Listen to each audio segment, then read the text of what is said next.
होता है बेटा, सबसे पहले काम तो आपको क्या करना है, जब भी कोई क्वेश्चन मिले कंजंक्शन की चीजें दिखती है ना, सबसे पहले जैसे आपको ईदर दिखा तो पहला काम क्या कर लो आप, अब अपन देखो दो प्रकार की चीजें आती है, एरर्स जो आती है वो दो प्रकार से आती है।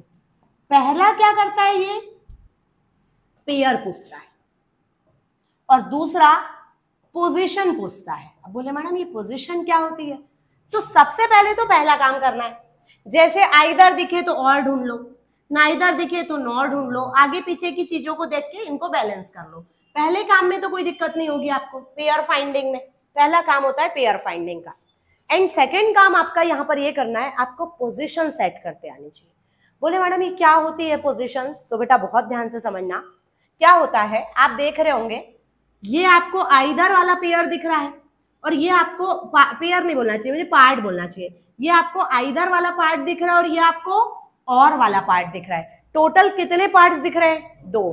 तो इसमें अगर मैं आपसे बोलूं आइदर नाइदर बोथ ये कंजंक्शन है या और नॉर एंड यट ये कंजंक्शन है, बताओ कंजंक्शन कौन सा है, जो जोड़ रहा है वो कंजंक्शन है, ये थोड़ी जोड़ रहा वाक्य को।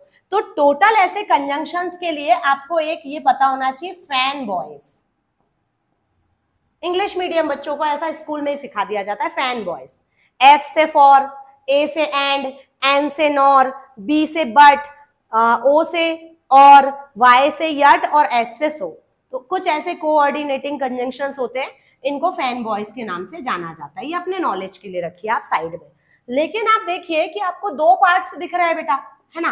अब क्या करना है, कभी भी पहले पार्ट में यदि नाउन मिला है, नाउन नेमिंग वर्ड्स होते हैं, है ना, तो दूसरे पार्ट में भी हमें क्या मिलना चाहिए, नाउन मिलना चाहिए। मैं ये नहीं बोल रही हूं कि यहां राम मिला तो यहां भी राम ही मिलना चाहिए। आइदर राम और मोहन, या तो राम या तो मोहन, और नाउन के प्लेस पर कौन आ जाए, प्रोनाउन। तो ऐसा भी कह सकते हैं या तो राम या तो तुम, नाउन प्रोनाउन आ सकते हैं। तो आपको अगर पहले पार्ट में नाउन मिला तो दूसरे पार्ट में भी क्या मिलना चाहिए, नाउन। पहले पार्ट में अगर कोई एडजेक्टिव मिल जाए, अब अपने को पता होना चाहिए व्हाट इज एन एडजेक्टिव, क्या होता है, तो जो नाउन की विशेषता बताए। अगर पहले पार्ट में एडजेक्टिव है ना बेटा, तो दूसरे पार्ट में भी क्या होना चाहिए, हाँ, पहले पार्ट में अगर एडवर्ब है तो दूसरे पार्ट में भी क्या होनी चाहिए, एडवर्ब। और बहुत अच्छी बात कि अगर पहले पार्ट में वर्ब है तो दूसरे पार्ट में भी क्या होना चाहिए भैया, वर्ब। साथ ही वर्ब के फॉर्म भी समान होने चाहिए। ऐसा नहीं कि यहां फर्स्ट फॉर्म लिखा है और यहां पर सेकंड फॉर्म लिखा है, यहां फर्स्ट लिखा है यहां सेकंड लिखा है, गड़बड़ है। या तो दोनों फर्स्ट में होंगे या तो दोनों। अब बोले मैडम पहले को देख के इसको सुधारना है या इसको देख के इसको सुधारना है, बताओ किस किस पार्ट को देखकर किसको करेक्ट करोगे, अकॉर्डिंग टू सेंटेंस। ना इसमें आपकी चलेगी ना मेरी चलेगी। जो हमारा सेंटेंस, अगर हमारा सेंटेंस पूरा पास्ट की बात कर रहा है तो हम दोनों को किस में करेंगे, सेकेंड फॉर्म में, पास्ट में। और अगर दो हमारा पूरा सेंटेंस प्रेजेंट की बात कर रहा है तो हम दोनों पार्ट को किस में करेंगे, दोनों वर्ब के फॉर्म को फर्स्ट फॉर्म में करेंगे। तो ये किसके अकॉर्डिंग सेट होगा, सेंटेंस के। अगर पहले पार्ट में फर्स्ट है तो दूसरे पार्ट में भी, पहले पार्ट में सेकंड तो दूसरे पार्ट में भी, पहले पार्ट में थर्ड तो दूसरे पार्ट में भी थर्ड, और पहले पार्ट में आईएनजी तो दूसरे पार्ट में भी। तो हमको यहाँ पर ये होती है पोजीशंस, इसका बहुत ध्यान रखना पड़ता है। एक आध एग्जांपल पर चले, चीजें क्लियर होगी, है ना। छोटा सा सिंपल सा सेंटेंस आपके लिए लेकर आए हैं, बहुत ध्यान से समझना और सॉल्व कैसे करना है ये सीखो। सबसे पहले तो नीदर दिखा या नाइदर दिखा, तो पहला काम क्या करना है, पेयर ढूंढ लेना है। आइदर का पेयर और होता है, नाइदर का पेयर, पहला काम हो गया। अब दूसरा काम क्या करना है, पोजीशन फाइंडिंग का। तो बेटा आप चेक कीजिए, नॉर के बाद इंग्लिश लिखा है नाउन, लेकिन नाइदर के बाद नो लिखा है वर्ब। और ऐसा नहीं है कि सिर्फ वर्ब लिखा है, वर्ब के बाद ये हिंदी नाउन भी लिखा है। तो क्या करना होता है कंजंक्शन में, जब भी इस टाइप के कोई क्वेश्चन आते हैं तो हमको किसी को भी ऐड या डिलीट नहीं करना है।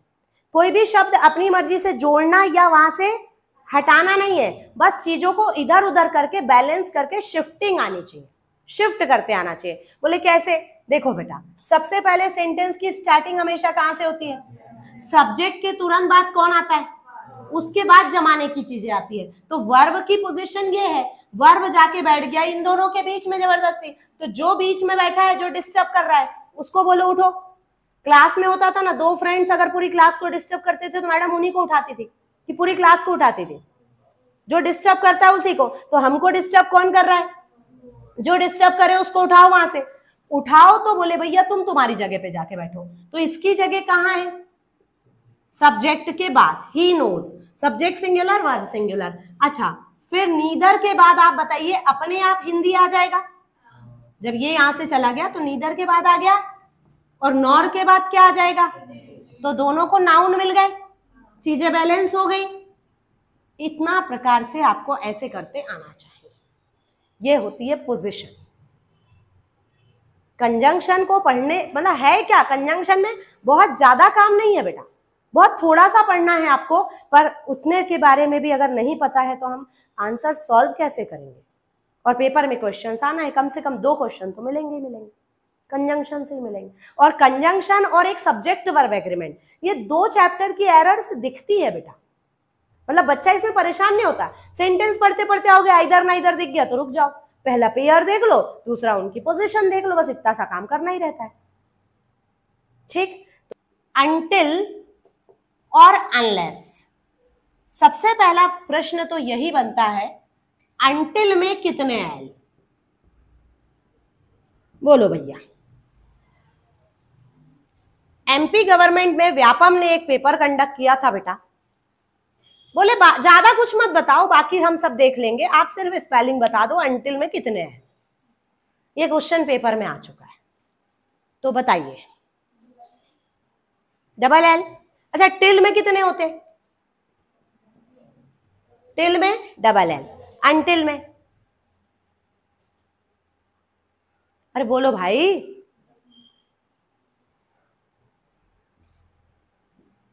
सिंगल एल लगता है अनटिल में। कई बार क्या है, जैसे मैंने यहां अनटिल लिख भी दिया सपोज सिंगल एल के साथ, बच्चे को लगेगा मैडम ने गलत तो नहीं लिख दिया, एक एल लगाना भूल तो नहीं गई मैडम। अच्छा, इतने पर भी बात नहीं बनी ना, जैसे यहां याद नहीं आई तो घर पे पन्ने पलटाते पलटाते अनटिल में एक ही एल दिखा तो एक और एक, ऐसे ही तो करना है बेटा, अनटिल बन जाता है। तो हम लोग अपना एक्स्ट्रा दिमाग अलग चलाते हैं कि भैया नहीं हम, अच्छा कई बार अपने ऊपर ही डाउट आ जाता है ना कि कहीं अपन ने ही तो गलत नहीं लिख लिया था, तो इसीलिए भैया बताना मेरा काम है।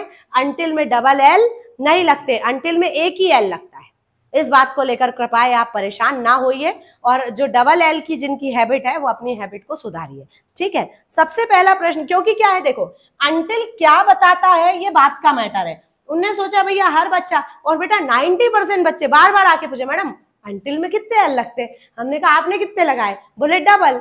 कोई तो बोल देता कि मैंने सिंगल लगाया मैडम। मतलब ये ऐसा क्वेश्चन था, अगर वो एरर फॉर्मेट में देता तो इससे इजी कोई क्वेश्चन नहीं था, पर उसने क्या पूछ लिया, ऐसे ही डायरेक्ट अनटिल के स्पेलिंग पूछ लिया मिसेस वर्ल्ड में, तो फिर वहां प्रॉब्लम देखने को मिली। तो अपने को ये चीज माइंड सेट रहना चाहिए, है ना। अच्छा, अब मीनिंग पर चलते हैं। अनटिल का मीनिंग होता है बेटा जब तक ना। अनटिल का क्या मीनिंग होता है? जब तक ना। और अनलेस आपने सुना होगा, इफ अनलेस, इफ यानी यदि, और अनलेस उसका नेगेटिव, इफ नॉट, यदि नहीं। जो इफ नॉट होता था ना, हम क्या करते थे, इफ नॉट वाले सेंटेंस में अनलेस लगाते थे और इफ को भी हटाते थे, नॉट को भी हटाते थे, दोनों वाक्यों को आपस में जोड़ देते थे, तो इफ अनलेस बन जाता था। ऐसे ही बोल के पढ़ते थे इफ अनलेस वाले क्वेश्चंस। तो इफ नॉट को ही क्या कहते हैं? अनलेस, यदि नहीं। अब बात यहां पर ध्यान से समझना, ये दोनों ही क्या है? तो कंजंक्शन कहां आएंगे बेटा? सेंटेंस के, और आएंगे तो क्या करेंगे बताओ? दोनों वाक्यों को आपस में जोड़ेंगे, इतना ही तो काम है इनका। लेकिन आप कॉमन सेंस यूज करिए, जब तक ना, यदि नहीं, तो ये दोनों ही कैसे कंजंक्शंस है? नेगेटिव कंजंक्शंस है। इनको कौन सा कंजंक्शंस कहा जाता है भैया? नेगेटिव। अब नेगेटिव जब ये है तो इनसे जुड़ने वाला वाक्य फिर से नेगेटिव नहीं होना चाहिए, क्योंकि double negation is not allowed. किसी भी सेंटेंस में डबल नेगेटिव अलाउ नहीं है। तो बोले मैडम आप थोड़ा कंफर्म कीजिए ना कि अनटिल अनलेस तो कंजंक्शन है, इनसे कौन सा वाक्य जुड़ता है? तो कभी भी याद रखना, एक सब्जेक्ट आया, वर्ब आया, ऑब्जेक्ट आया, ये वाक्य पूरा बना, है ना। इसके बाद आया कौन, कंजंक्शन। कंजंक्शन ने क्या किया, इस वाक्य को अगले वाक्य से जोड़ा, तो जुड़ेगा कौन, ये वाला वाक्य, किससे, कंजंक्शन से। तो कंजंक्शन का मीनिंग किस में आता है, बाद वाले वाक्य में। तो वो जो जब तक ना का मीनिंग आएगा ना, वो बाद वाले में आएगा। यदि नहीं का मीनिंग आएगा बाद वाले में। तो जो बाद वाला होगा वो नेगेटिव नहीं होना चाहिए। क्यों नहीं होना चाहिए, क्योंकि ये खुद नेगेटिव है। कौन, अनटिल और अनलेस। पहला पॉइंट ये याद रहेगा कि यहां पर नो नेगेशन, कोई भी नेगेशन हमें नहीं चाहिए, ये बन जाएगा पहली बात। अब दूसरा पॉइंट है ना, दो पॉइंट आपको याद ही करने हैं इसमें। दूसरा पॉइंट आपको यहां पर ये रेडी करना है बेटा, अनटिल मीनिंग में देखो, जब तक ना, जब तक वो यहां नहीं आ जाता मैं यहां से नहीं जाऊंगा। बोले भैया भोपाल में है, एक दिन पूरा लगेगा उसको आने में, 2-3 घंटे में भी पॉसिबिलिटी उसकी नहीं है आने की।